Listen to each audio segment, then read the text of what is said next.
धर्मांतरण विरोधी अधिनियम के तहत यूपी में आजीवन कारावास का कानून पारित।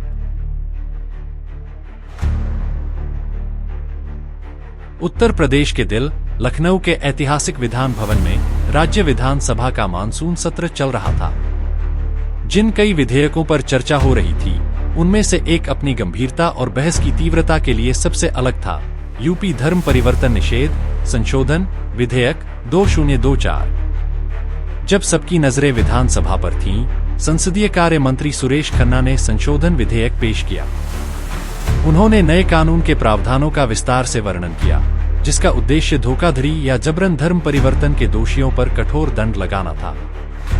मौजूदा कानून में 10 साल की सजा और 50,000 रुपए का जुर्माना था, जिसे अपर्याप्त माना गया। मंगलवार 30 जुलाई 2024 को प्रस्तावित संशोधन में इसे आजीवन कारावास तक कर दिया गया।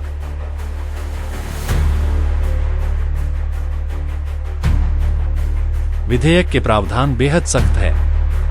यदि कोई व्यक्ति धमकी देता है, हमला करता है, शादी करता है या किसी को धर्म परिवर्तन के इरादे से शादी का वादा करता है, तो उसका अपराध अब सबसे गंभीर श्रेणी में रखा जाएगा। दोष सिद्ध होने पर 20 साल की सजा या आजीवन कारावास हो सकता है।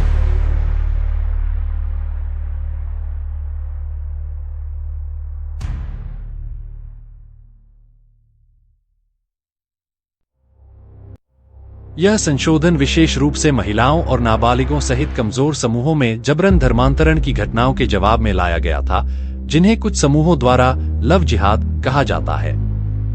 इसके अलावा विधेयक में किसी भी व्यक्ति को FIR दर्ज कराने की अनुमति दी गई, न कि केवल पीड़िता या उसके तत्काल परिवार को। यह पहले की आवश्यकता से एक महत्वपूर्ण बदलाव है। संशोधन में यह भी कहा गया कि इन मामलों की सुनवाई केवल सत्र न्यायालयों द्वारा की जाएगी और सभी अपराध गैर जमानती होंगे, जिससे जमानत के लिए लोक अभियोजक की भागीदारी आवश्यक हो जाएगी। मुख्यमंत्री योगी आदित्यनाथ, जो इस विधेयक के कट्टर समर्थक हैं, ने इसकी आवश्यकता पर जोर दिया। उन्होंने उन घटनाओं का उल्लेख किया जहां महिलाओं को शादी के माध्यम से धोखे से धर्मांतरित किया गया, यह कहते हुए कि राज्य को अपने नागरिकों की सुरक्षा के लिए मजबूत कानूनों की आवश्यकता है। उन्होंने विधानसभा को आश्वासन दिया कि यह संशोधन धार्मिक स्वतंत्रता की रक्षा करने और शोषण को रोकने की दिशा में एक कदम है।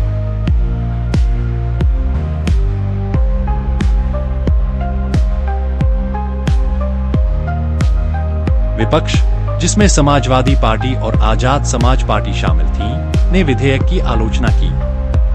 उन्होंने सरकार पर रोजगार, महंगाई और बुनियादी सुविधाओं जैसे अधिक जरूरी मुद्दों से जनता का ध्यान भटकाने के लिए ऐसे कानूनों का उपयोग करने का आरोप लगाया। उनका तर्क था कि विधेयक व्यक्तियों की रक्षा करने से कम और राजनीतिक एजेंडा आगे बढ़ाने से अधिक संबंधित है। गर्म बहस और विपक्ष के जोरदार विरोध के बावजूद विधेयक पारित हो गया। यह एक ध्यान भटकाने वाली रणनीति है, जिसके अनपेक्षित परिणाम हो सकते हैं।